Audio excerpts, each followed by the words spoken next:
근래 들어서 우리 교회가 새로운 시도를 좀 하고 있습니다. 예, 코로나가 지난 다음에 전 세계적으로 나타난 한 가지 현상이 사람들이 우울감이 짙어지고 또 정신적으로 상당히 감춰져 있는 그런 피폐함들이 나타나고 또 뭔가 이렇게 표현이 잘 되지 않는 그런 어려움들, 심리적 어려움들이 전 세계적으로 있는 것 같습니다. 제가 한국 가서 목격했던 거는 드러난 어떤 육신적인 질병으로 어려움 당한 일도 많지만 한국에 요즘 가장 호황을 이루고 있는 게 정신병원이라고 합니다. 그러니까 일반적인 많은 사람들이 가장 많이 찾는 그런 의사들이 정신과 의사라고 합니다. 그냥 작게는 불면으로 시달리는 어려움 당하는 이들부터 또 우울감 또 여러 가지 어떤 우리 자녀들의 삶의 문제에서도 상당히 이런 어려움들이 많이 있는 것 같습니다. 그래서 이런 즈음에 하나님께서 우리에게 힐링이라고 하는 치유라고 하는 그런 타이틀로 색다르게 매우 새로운 시도를 요 근래 하고 계시죠. 그래서 교인들의 한 90% 가까이가 수요일 목요일 저녁에 줌을 통해서 이 강의를 한국에서 공수해서 우리가 듣고 있고 또 그걸 가지고 주일날 이렇게 예배를 통해서 우리가 말씀을 또 그 관련해서 함께 나누고 있고 또 끝나면 투게더 모임을 통해서 두세 사람이 함께 짝을 지어서 그거에 관해서 함께 나누는 시간들, 치유의 시간들을 기대하면서 갖고 있습니다.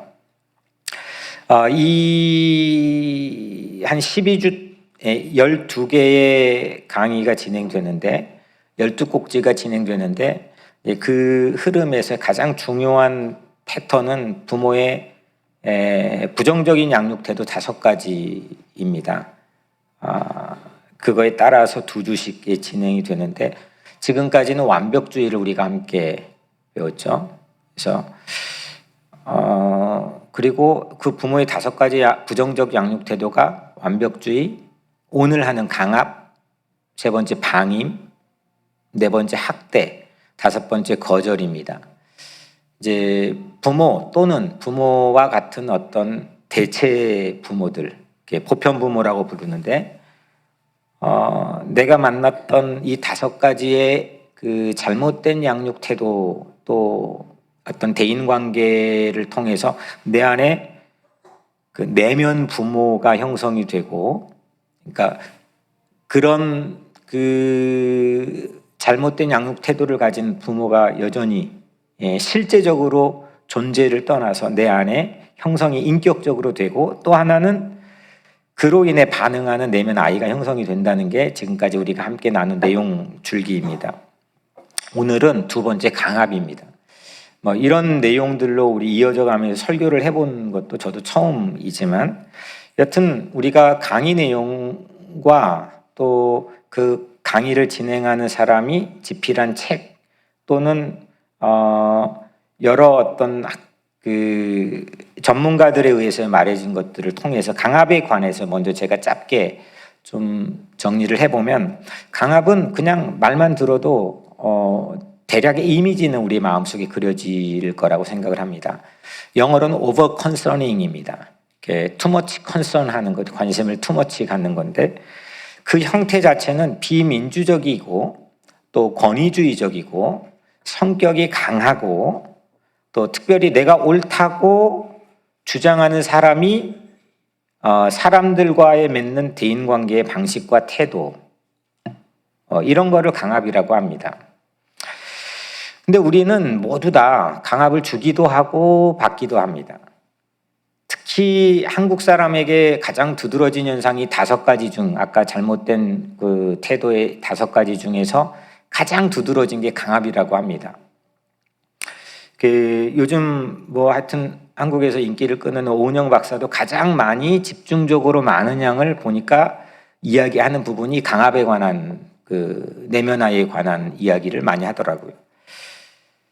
왜냐하면 우리는 이제 유교 문화라고 하는 어떤 짙은 영향을 이미 받고 있고 또 그 전쟁을 비롯한 지난 세기의 독재 시대에 가지는 어떤 문화적 영향도 한국 사람들에게는 또 우리의 부모들 세대, 또 여러분들 어르신들의 세대, 또 지금 그 자녀들인 우리 젊은 세대들 거의 전반적으로 걸리지 않는 사람들이 사실은 이 강압이라고 하는 주제에는 없다 생각해도 될 정도로 상당히 광범위하게 한국 사람들에게 영향을 미쳤다고 전문가들은 얘기합니다. 강압을 주기도 하고 강압을 또 받기도 합니다. 먼저 강압을 주는 경우를 보면 강압을 주는 거니까 강압적인 내면 부모가 우리 안에 있을 수 있다는 거죠. 그 강압적인 내면 부모의 특징은 두 가지 정도를 생각해 볼 수 있는데, 먼저는 나 자신과의 관계에서 나타납니다. 내가 나의 솔직한 감정, 욕구, 생각이 있는데 그거를 스스로 무시하고 또 억압하는 그런 모습의 기능이 강압적인 내면 부모에 있다는 거죠. 나타난다는 거죠. 두 번째로는 타인과의 관계, 특히 자녀와의 관계, 아니면 손 아랫사람과의 관계, 또 그 배우자와의 관계, 그러니까 나보다 힘이 약한 사람 타인과의 관계에서 이런 강압적인 내면 부모는 나타나게 됩니다.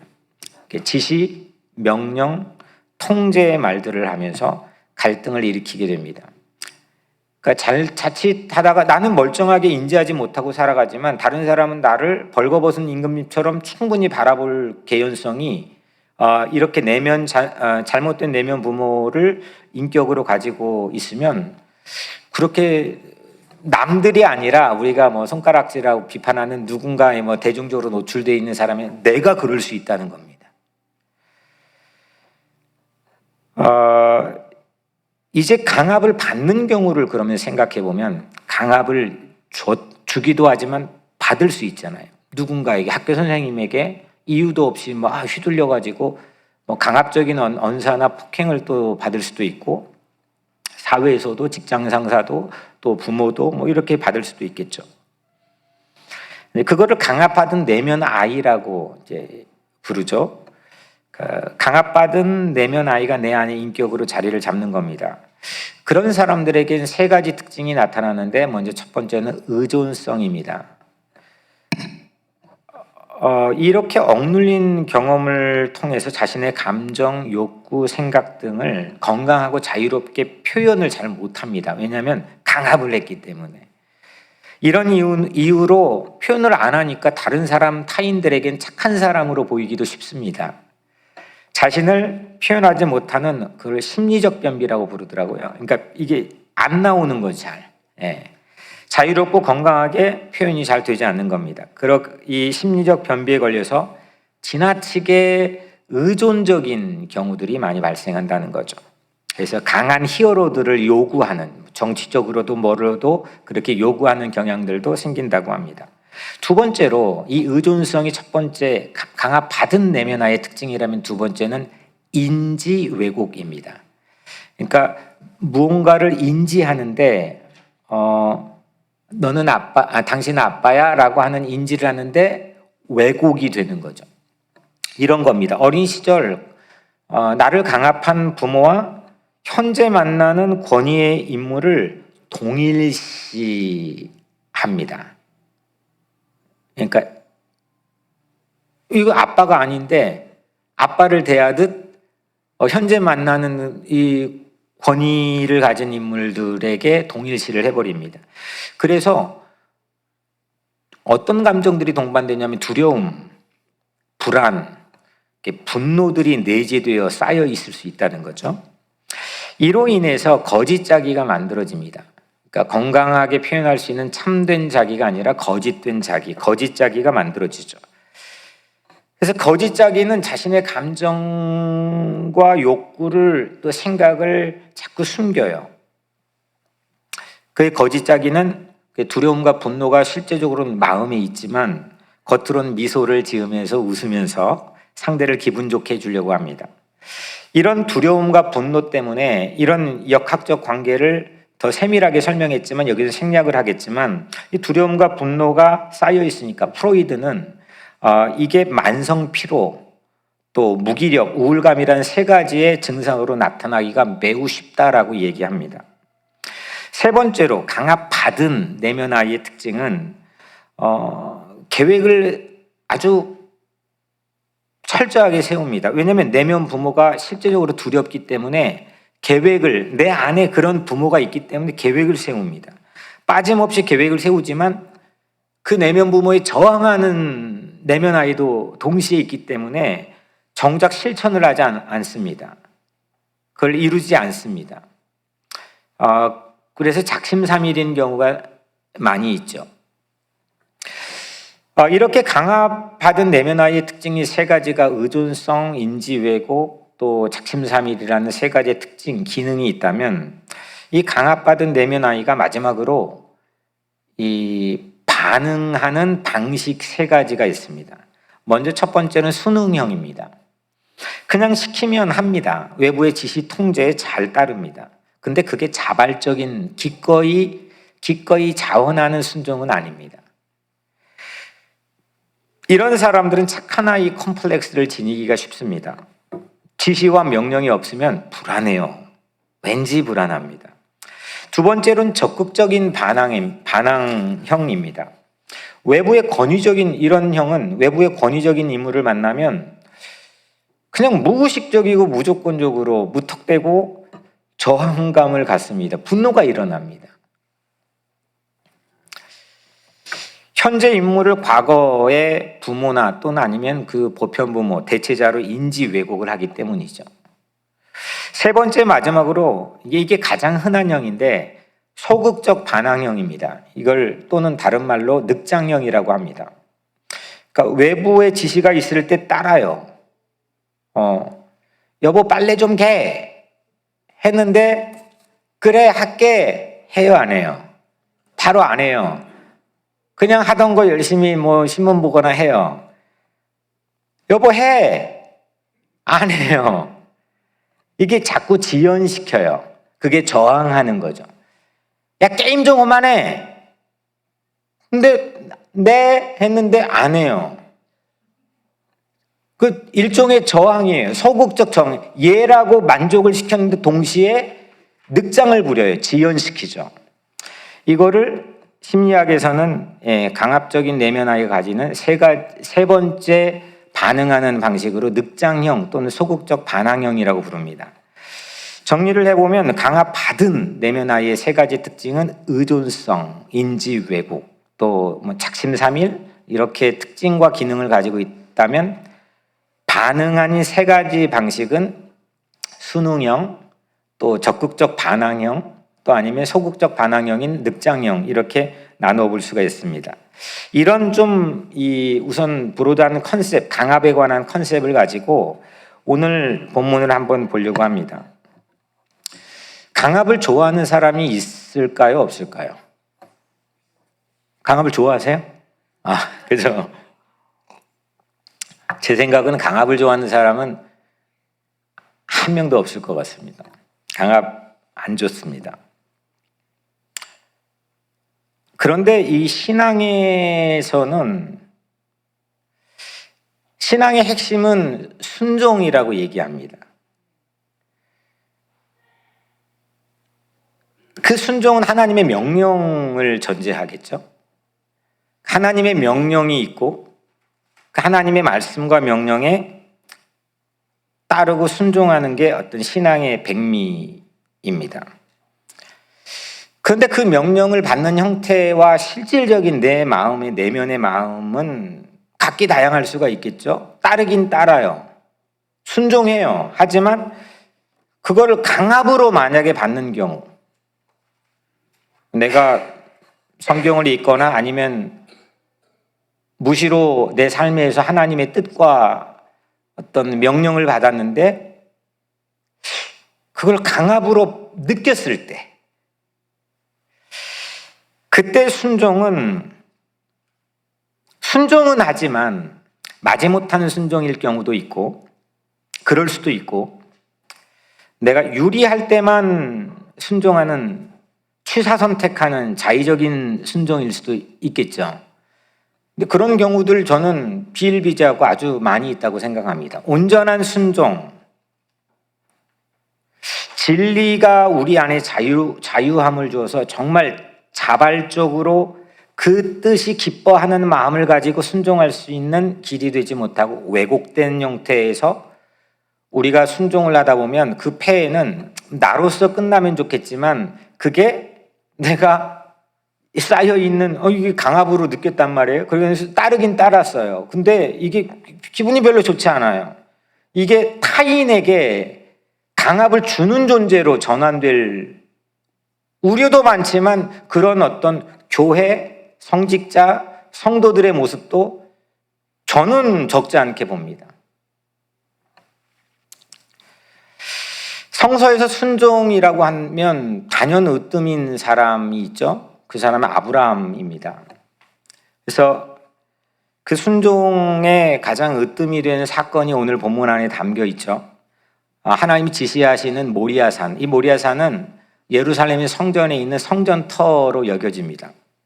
그 모리아산에서 독자, 아브라함의 하나밖에 없는 아들인 독자 이삭을 번제로 바치라는 명령을 아브라함이 받게 되죠. 그 명령에 기꺼이 순종합니다. 이로 인해서 그는 믿음의 조상에 등극을 하게 되죠.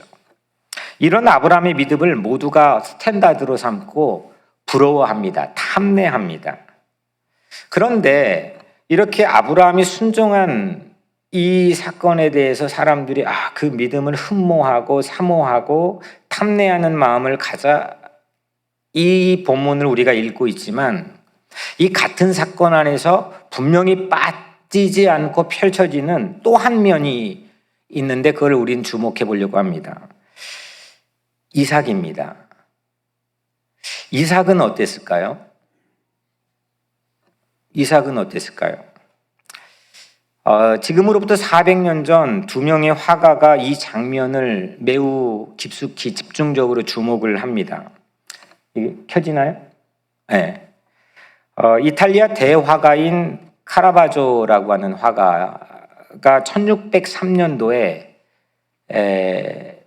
이삭의 희생이라고 하는 제목으로 그린 그림입니다.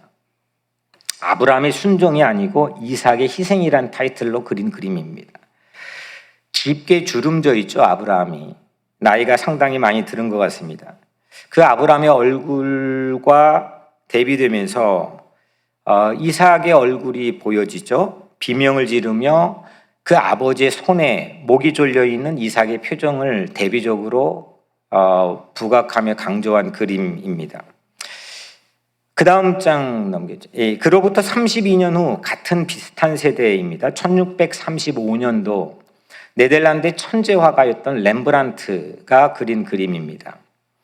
역시 이 또한 이삭의 희생이라는 타이틀로 그려졌고 이삭의 입장에서 이삭의 처지에서 창세기 22장을 읽은 렘브란트의 시각으로 그린 그림입니다. 렘브란트는 이 빛을 매우 소중하게 생각하며 그린 화가입니다. 네, 이 그림 안에서도 돌아온 탕자 그림도 있고 갈릴리 풍랑치는 호수의 그림도 있고 아주 무수한 성화를 렘브란트가 남겼죠. 그 렘브란트는 지금 이 그림에서 이삭이 팔이 어디 있습니까? 뒤로 묶여 있죠. 결박되어 있습니다. 그리고 가장 이 그림에서 빛이 집중적으로 그려져 있는 것은 작품 해설에 보니까 목과 가슴입니다.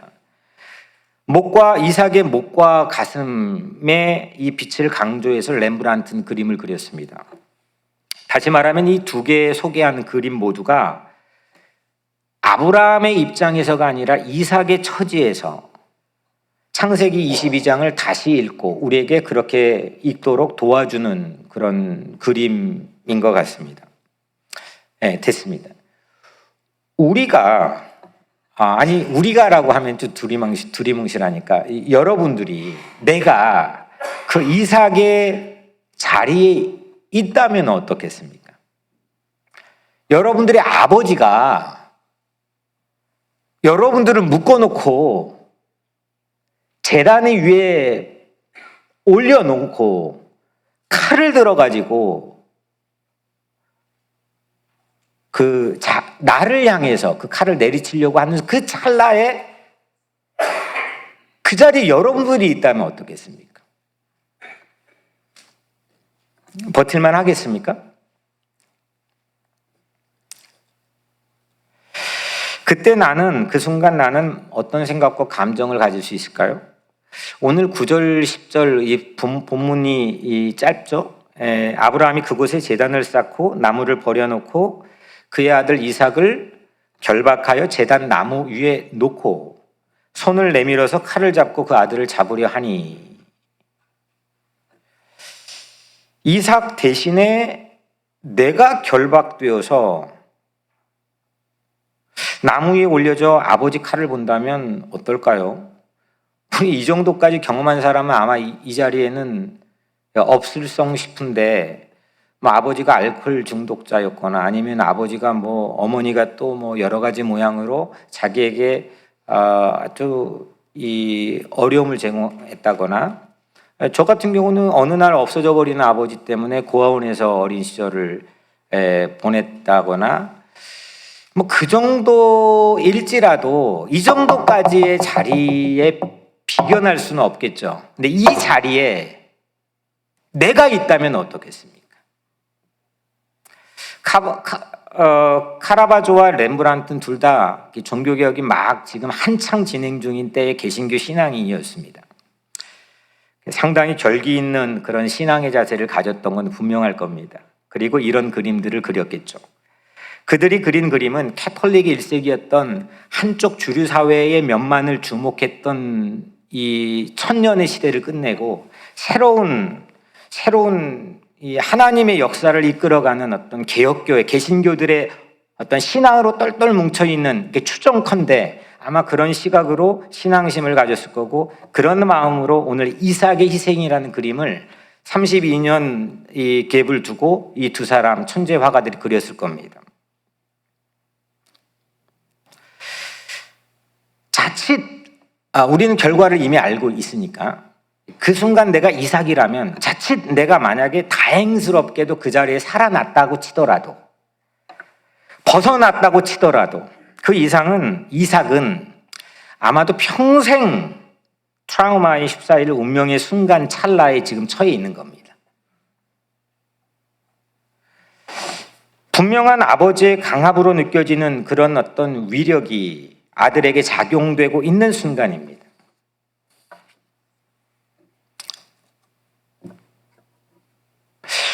이렇게 숙명처럼 내게도 다가온 강압의 순간들, 내 의사와 내 뜻과 나에게 물어보지도 않고 그냥 그 다가오는 강압의 순간들이 우리에게는 왜 없겠습니까? 여러분들에게는 왜 없겠습니까? 다양한 형태로, 이 정도까지는 아닐지라도 여러분들에게는 왜 없겠습니까?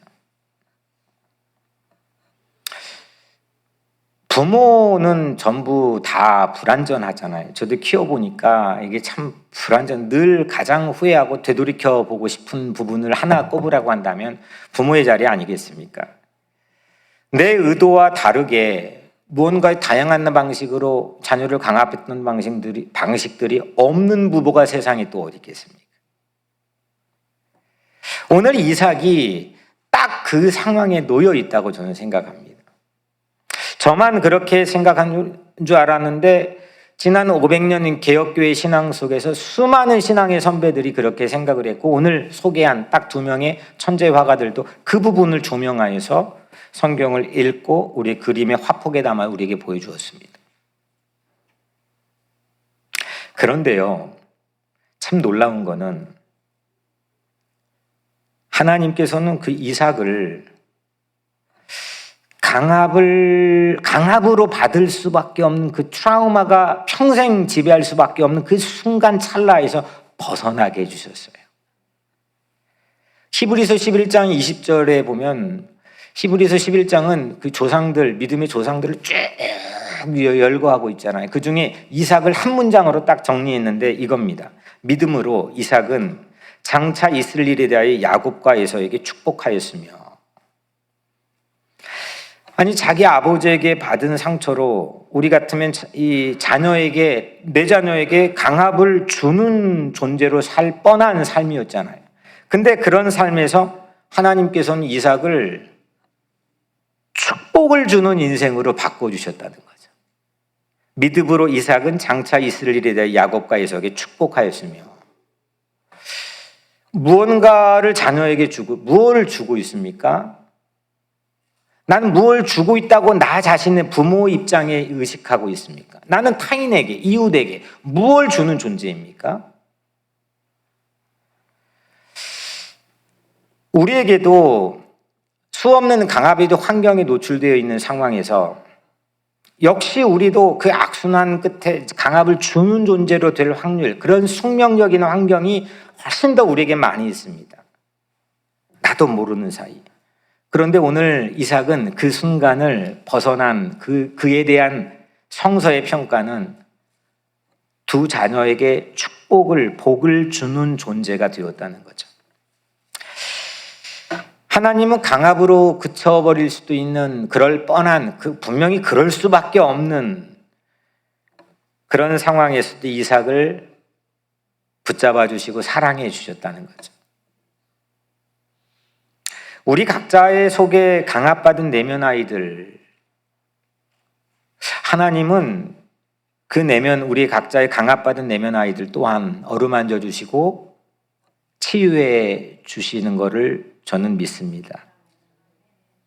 나에게도 치명적인 그런 숙명의 순간들, 그런 순간을 축복의 순간으로 바꾸어 주시는 그런 하나님을 우리는 신뢰하고 의지하게 되기를 주의 이름으로 축원합니다.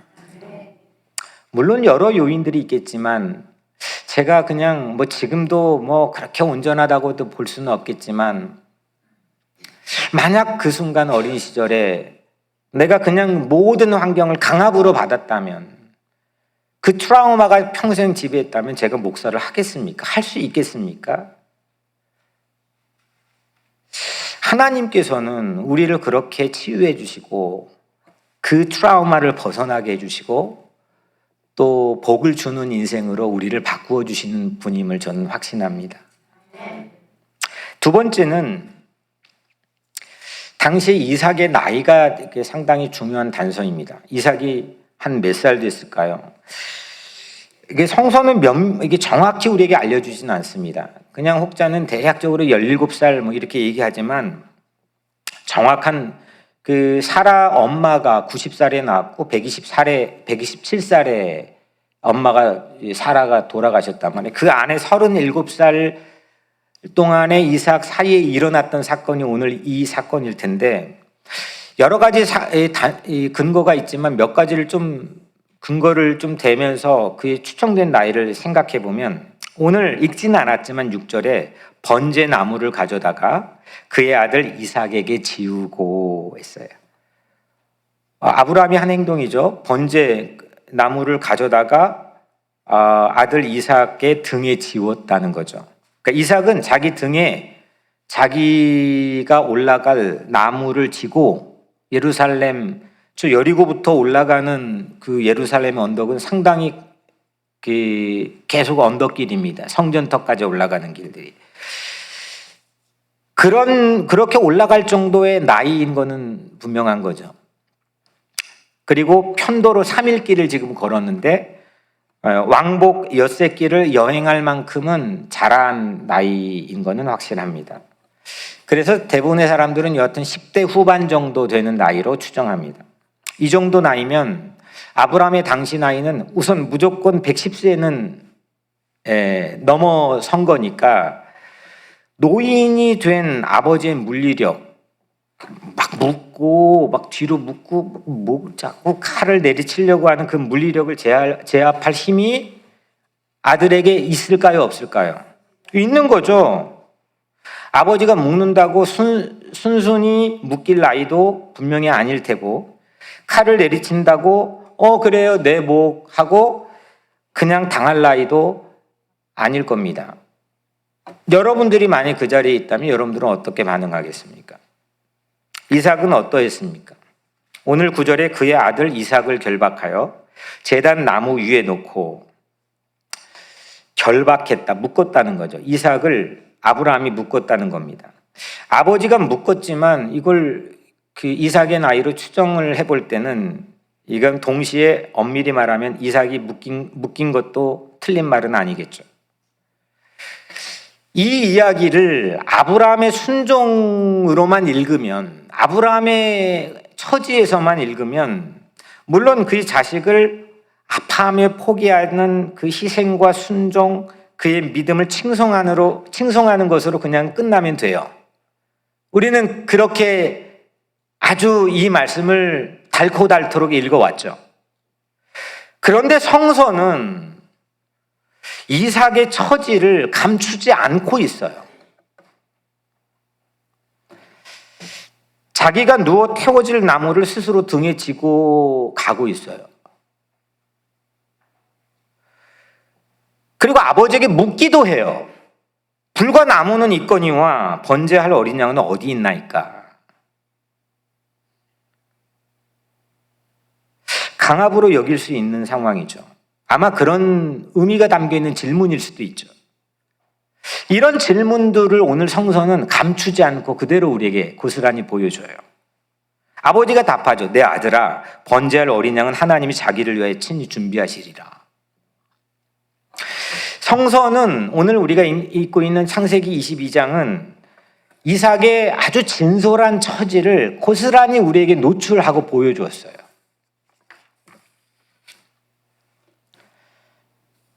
우리도 이런 처지가 내 안에 있죠. 내 삶의 지나간 자리에서 있던 흔적일 수도 있고, 지금 요즘에 내가 경험하고 있는 강압의 상처를 받은 내상이 내 안에 있을 수도 있겠죠. 그런데 그 보면 불편해요. 힘들어요. 그래서 윌리엄 밀러라고 하는 심리학자는 그거를 섀도우, 그림자라고 불러요. 감춰요. 나를 근데 꼭 따라와요. 그 불편한 녀석이 계속 따라와요. 내 인생에. 또 감춰요. 덮어요. 저 안 보이는 시야 쪽으로 밀쳐놔요. 근데 나를 따라와요.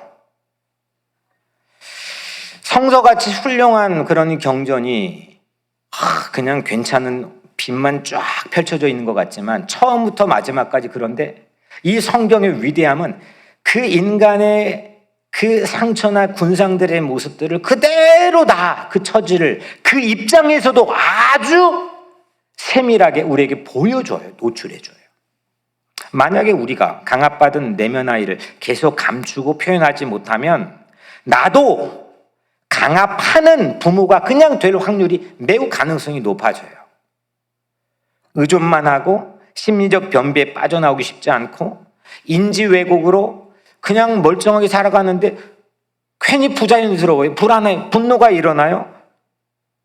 그리고 작심삼일에 무기력에 빠질 가능성도 많겠죠. 그거를 봐주지 못하면. 이삭의 생각, 오늘 이 말씀 안에서 이삭의 생각, 느낌, 감정은 무시해도 되는 걸까요? 성서는 다행히 이삭의 처지와 질문과 마음을 감추지 않고 우리에게 조명해 준다는 거죠. 다행스럽게도 카라바조와 렘브란트도 오늘 우리의 성경 읽는 방식처럼 자신의 그림에서 희생당한 이삭의 처지를 주목해서 그쪽으로 빛을 조명해가지고 우리에게 성화를 남겨줬어요. 아프리카에서 10대 소녀에게 성기절제술이라는 그 할례를 행하죠. 그 할례는 소녀의 처지, 감정, 생각을 그들의 관습, 전통의 이름으로 무시하는 거죠. 강압이 강압으로 악순환되는 경우입니다. 근데 고통스러운 아픈 소녀들이 저항하지 않는다고 고통을 못 느끼는 게 아니겠죠? 이처럼 이삭도 그냥 묶여있지 않다는 거예요. 아프다는 거죠. 성서는 오늘 이 결박이라는 단어를 가지고 이삭의 처지를 우리에게 극명하게 잘 보여주었어요. 우리는 이삭 목에 아버지의 칼이 들어올리던 찰나가 혹 얼마나 두려웠을까, 얼마나 불안했을까.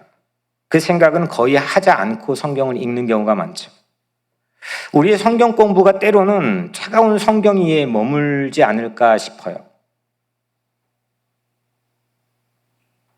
두 가지 빛과 그림자를 다 보여줬는데도 불구하고 우리는 내가 취사 선택하기 쉬운 아니면 전통이나 관습에 따라서 익숙해 있는 성경의 라인 쪽에서만 우리는 성경을 이해하고 있는지도 몰라요. 그래서 쓰나미로 많은 사람이 죽는데도 그냥 쉽게 하나님의 심판으로 쉽게 판단해버리는 그런 실수를 우리는 범할 때도 있죠. 당사자의 자리에 서지 않는 성경 읽기, 그런 당사자의 자리에 서지 않는 성경 읽기는 유체 이탈 신앙으로 멈출 우려가 매우 많다는 겁니다. 그냥 나는 거기서 빠져나와요. 그게 아브라함의 얘기예요. 나에겐 아무 일이 일어나지 않아요. 이거를 달달달 외우고 뭐 하여튼 이거에 대해 아주 깊은 조회를 가지고 있다 할지라도 유체 이탈 화법으로 당사자의 자리에 서 있지 않으면 이거는 나에게 일어난 사건이 되지 않는 거죠. 상당히 공허한, 그렇게 차가운 성경 읽기에 익숙해 있는 현대인들이 많다는 겁니다. 오늘 귀한 분들이 오늘 자리에 함께 하셨어요. 제가 오셨을 때 차를 가지고 이제 마중하러 나갔잖아요. 그날 인사를 하면서 1944년도 우리 강윤자 선생님께서 2살 때 히로시마의 원자폭탄이 떨어진 때 계셨어요. 저는 처음 알았어요. 그 글을 읽고 70만 명이 그 원폭 피해자, 그 현장의 원폭 피해자였는데 한국 사람이 25만 명이요. 그러니까 한국 사람이 그렇게 많이 있다는 걸 부끄러웠어요.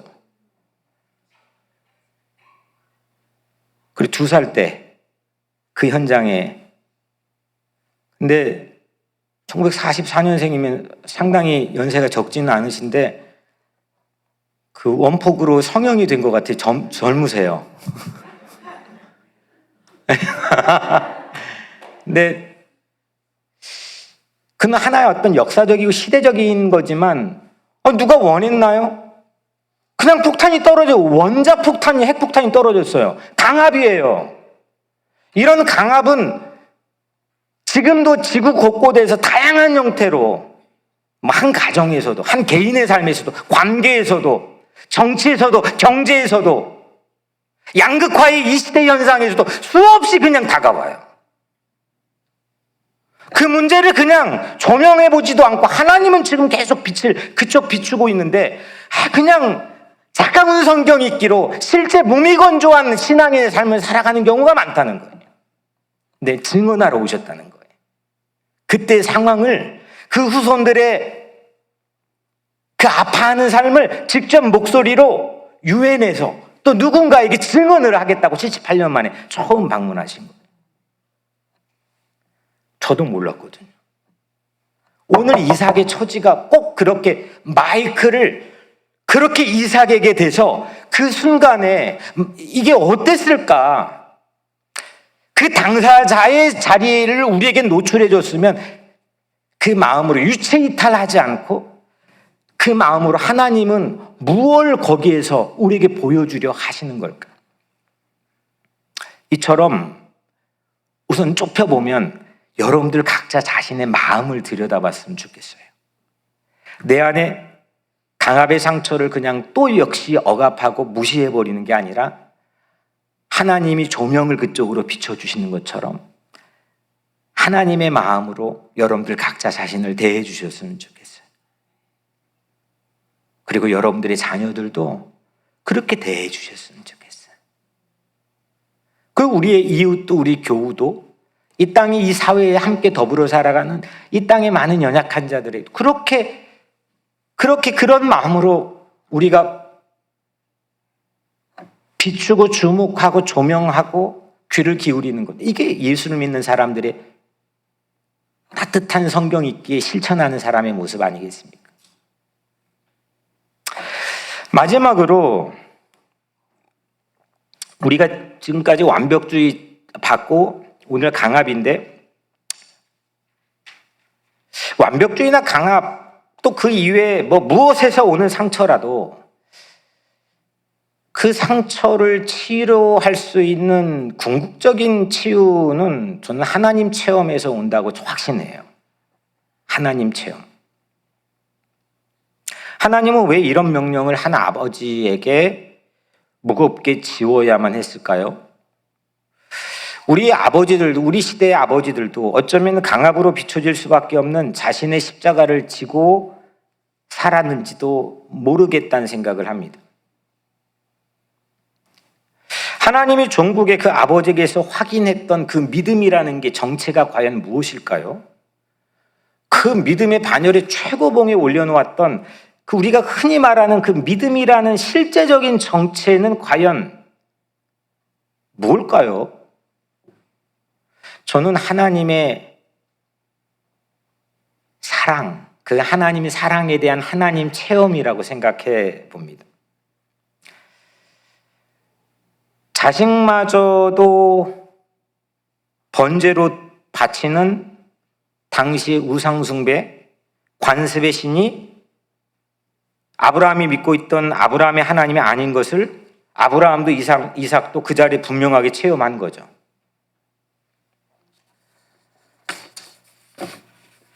인신제사, 산 사람을 신에게 희생 제물로 바치는 인신제사는 어디 동화에서나 아니면 허구를 그린 영화에서나 볼 법한 내용이 아니고, 이걸 제가 쭉 조사를 해봤더니 아브라함이 살던 메소포타미아, 실제 아브라함이 자랐던 메소포타미아 문명, 피라미드에 매장했던 산 사람을 매장했던 이집트, 또 인도, 그리스, 로마, 중국, 시대를 불문하고 가장 보편적인 신앙의 형태로 이어져 오고 있어요.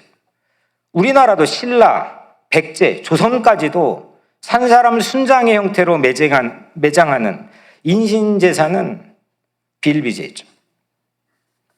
오늘 모리아산에서 펼쳐졌던 이 장면은 이삭이 그런 체험을 하는 거죠. 하나님은 그런 신이 아니라는 겁니다.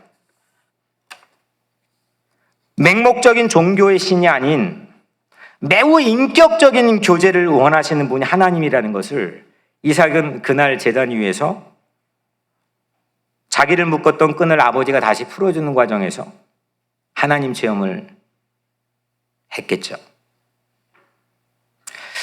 그런 이번 일을 겪는 과정에서 그 아버지가 어떻게 나를 낳게 되었는지, 하나님의 말도 되지 않는 불가능한 약속을 부여잡고 그 약속 끝에 자기가 태어났다고 하는 이 놀라운 사실도 상기했겠죠. 강압으로 이삭이 패가망신될 할 것이 뻔한 상황에서 이삭은 도리어 그 자리에서 하나님 체험을 한 거죠. 전 여러분들이 그러게 되기를 주의 이름으로 축원해요.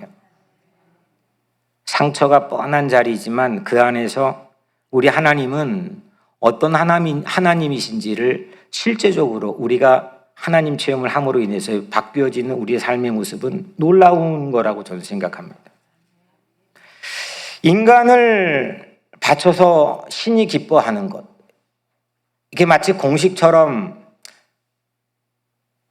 이 강압의 형태를 권력과 연결시켜 끊임없이 이어져 왔던 이 인류의 역사,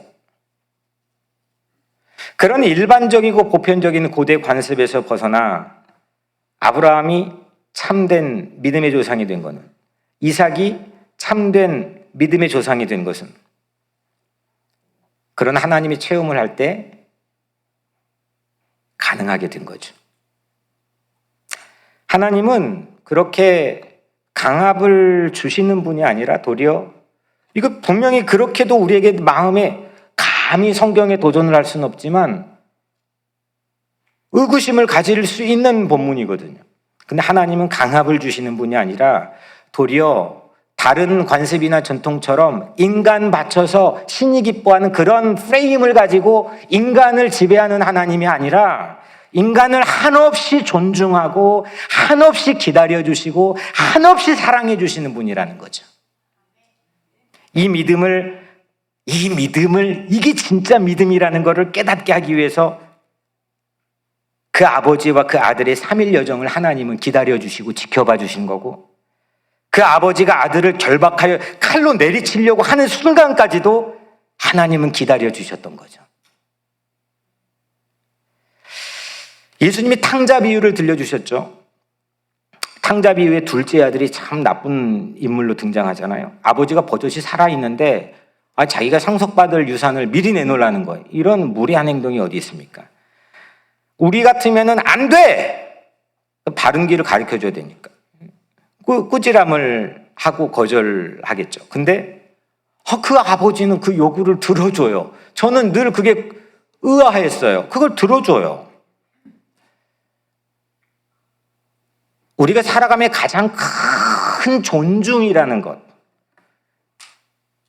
한국도 미국도 어떤 헌법 제1장 1조에 깃들어 있는 가장 큰 정신, 인류의 행복권과 더불어서 인간이 가지는 기본적인 존엄한 존재라고 하는 이 사실, 그 가장 큰 존중이라는 게 뭘까? 눈 가리고 아웅하는 거 말고 존중하는 척하면서 실제로는 통제하고 지시하고 명령하면서 자기가 매니플레이션 하려고 하는 거 말고, 진짜 가장 큰 존중은 상대가 스스로 자신의 실패를 알아차릴 때까지 실패조차도 허용해주고 기다려주는 저는 이 아버지의 모습이라고 생각해요. 저는 예수님이 비유한 이 아버지가 하나님을 가리키는 거 아니겠어요? 아들의 실패까지도 허용한 그 아버지는 무조건적이고, 이 긍정적인 존중이 탕자 비유의 핵심 메시지라고 한다면, 하나님은 그만큼 아브라함뿐만 아니라 이삭까지도 사랑하고 존중하고 기다려왔다는 이 사실을 이삭이 깨닫게 된 거죠. 그날이 그 제단 위에서의 제3일째 날이었던 거고요. 저는 그 시간, 그런 사건들이 오늘 여러분들의 마음 안에, 삶 안에서도 펼쳐지기를 바란다는 거죠. 그게 신앙, 하나님 체험을 가진 진짜 살아있는 믿음을 가지고 있는 신앙의 모습 아니겠어요?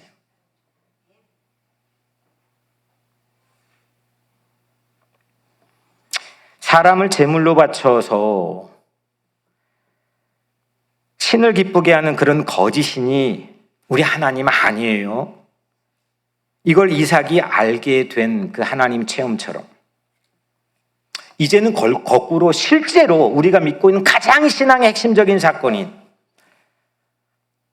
이 모든 전통과 관습을 뒤엎어버리고 하나님 자신이 거꾸로 사람을 대신해서 십자가에 죽어버린 사랑을 우리가 만약에 깨달을 땐, 하나님이 이렇게까지 우리를 존중하시구나, 이렇게까지 기다려주시고 이렇게까지 사랑해 주시는구나, 그런 참된 신앙과 믿음을 깨달아버릴 때, 알아버릴 때 우리는 사람과 하나님을 새로운 관계에서 관계를 갖게 되겠죠. 이런 사건이 여러분들에게 있게 되기를 바라요. 십자가는 그래서 위대한 하나님의 사랑인 거잖아요. 말씀을 정리해 보면 우리에게 강압의 상황은 늘 있다고 생각합니다. 나도 강압을 줄 수 있고 나도 강압을 받을 수가 있겠죠. 심지어 오늘날의 자본이라고 하는 것, 돈이죠. 이 자본은 산 사람을 마치 인신공양처럼 대하고 있잖아요. 돈에 다 이 만몬에 휘둘리고 있죠. 마치 살아있는 사람을 그렇게 이 자본이 끊임없이 자본주의, 신자본주의로 넘으면서 이게 세계의 양극화가 점점 벌어지고 있으면서 다수의 수 없는 사람들은 지난주 우리 한국 신문에도 나왔지만 53% 10년 전에 아메리칸 드림에 대한 생각을 가졌던 한국인들이 이젠 38% 정도밖에 안 된다는 거예요. 그럴 가능성, 개연성 자체가 이제 매우 희박해졌다는 거죠. 꿈을 잃어버렸습니다. 살아있는 사람을 마치 죽어있는 사람처럼 끊임없이 공양하게. 근데 우리 하나님은 그런 하나님이 아니시라는 살아있는 믿음을 우리가 갖게 된다면 우리 가지고 있는 강압의 트라우마에서, 그게 역사적인 집단 트라우마이든 각 개인의 트라우마이든 가정의 트라우마이든 하나님께서 우리를 치유해 주실 거라고 저는 확신합니다. 사랑하는 여러분, 강압받은 우리 각자 내 안의 내면 아이를 하나님 이렇듯 하나님의 마음으로 우리를 바라봐 주셨으면 좋겠어요. 하나님의 손길로, 하나님의 심정으로, 하나님의 마음으로. 또 내 자녀와 이웃과 또 오늘 한국에서부터 일본에서 오늘 이렇게 방문한 증언단의 그 목소리와 삶의 처지도, 삶의 자리도 하나님의 마음으로. 그러면 하나님께서 강압에 휩싸일 뻔할 뻔짜 운명에 처할 우리의 삶을 축복을 주는 운명으로 변화시켜 주실 줄로 믿어요. 그래서 오늘 여러분들의 팔자가, 숙명이 그렇게 바뀌어지기를 주의 이름으로 축원합니다. 상처를 끊임없이 받을 수밖에 없는 숙명의 자리에 처해 있지만 그걸 변화시키는 분 하나님이시죠. 복을 주는 인생으로. 그런 삶이 나로 인해 내 자녀에게 오늘 이삭처럼 주어진다면, 나로 인해 내 곁에 이웃에게, 가족에게, 또 누군가 이삭의 처지에 놓여있는 그 사람에게 나로 인해 주어질 수 있다면 예수 믿는 신앙인의 거룩한 삶의 길 아니겠습니까? 오늘 그런 삶이 여러분들 모두에게 임하게 되기를 주님의 이름으로 간절히 축원합니다. 기도하겠습니다. 하나님 감사합니다. 악순환의 굴레에서 우리가 벗어나기가 쉽지 않습니다. 강압, 정말 두려움을 주기도 하고 불안을 안기기도 하고 화가 나며 분노가 쌓여지는 이런 잘못된 우리 죄의 모습들을 하나님 그 굴레에서 우리를 오늘 이삭처럼 벗어나게 하시고 그 트라우마에서 치유해 주시고 우리를 새로운 삶으로 바꾸어 복을 주는 인생으로 변화시켜 주시옵소서. 예수님의 이름으로 간절히 기도드리옵나이다. 아멘.